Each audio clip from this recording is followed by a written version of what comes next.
Hello everybody, you're welcome back again to the Reggae Appreciation Society.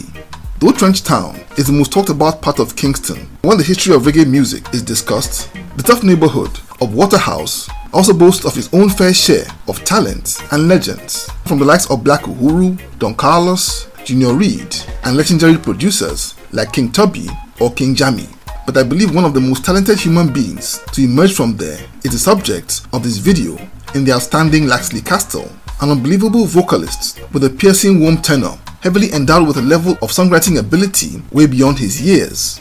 Nurtured and mentored by some of the greatest figures in Jamaican music history, he was one of the most iconic exponents of the mesmerizing singing technique synonymous with Waterhouse, and was highly rated at the same time that area's biggest names were at the very peak of their fame. His story is very similar to that of another prodigy in the person of the great Hugh Mundell.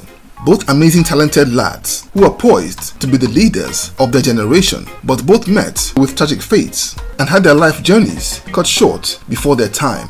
It's a big statement to make, but when you consider what he was working with, his personality, drive and talent, I can bet he would have been in the same stratosphere as other legends from Waterhouse. He's among the most requested topics on this channel. So without further ado, let's take a look at the brief and spectacular story of Lacksley Castell, the forgotten prince of Waterhouse. He was born on April 10, 1959, the third of the 5 Castell brothers, and grew up in Dillington Avenue in the tough neighborhood of West Kingston, more popularly known as Waterhouse. And just like Trench Town, the severe economic and social problems that plagued that neighborhood produced artists that used music as an outlet for self-expression. By the 1970s, the likes of producer and dub innovator King Tubby, his apprentice Prince Jammy, as well as an entire generation of new stars like Black Uhuru and aspiring youngsters were rising fast. It was this environment that Lacksley Castell came up in and caught the music bug.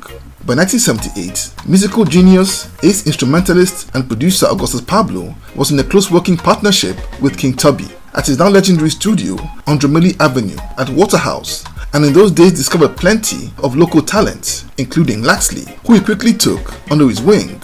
Augustus Pablo had an eagle eye for talent and had been the first to uncover the talent of Jacob Miller. He was by then mentoring another gifted youth called Hugh Mundell, whose voice bore an uncanny similarity to Lacksley's.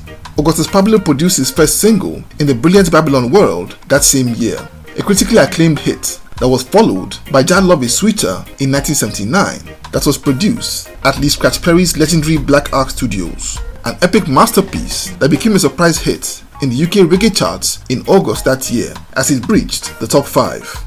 And incidentally, Lacksley Castell was instrumental to Junior Reid getting discovered, as both of them were close friends who had grown up in the same neighborhood.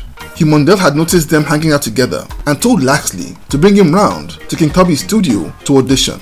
By 1980, Augustus Pablo's 2 favorite proteges were in high demand by Jamaica's elite producers and were both featured on a joint album called Jar Fire, an 8-track scorcher produced by King Jammy, with Lacksley contributing 5 out of the 8, with hit songs like Be My Princess Lady.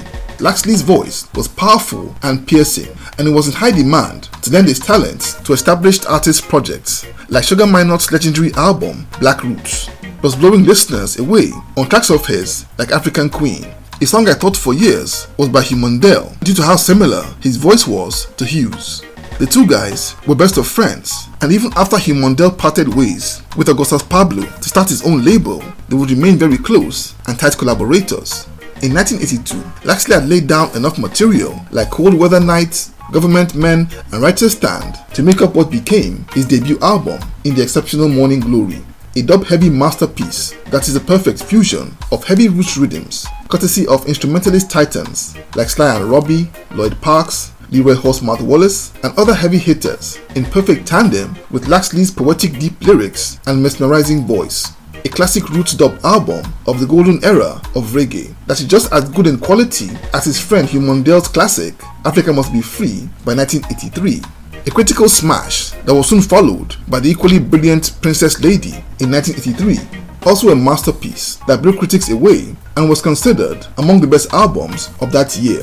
Castell's profile was soaring in those times as one of the fastest rising artists in Jamaica, but also for his expertise as an arranger of music, and he even lent his skills to Sly and Robbie's album Dub Rockers Delight in 1982, and for a fact, he was among the hardest working men in the music business.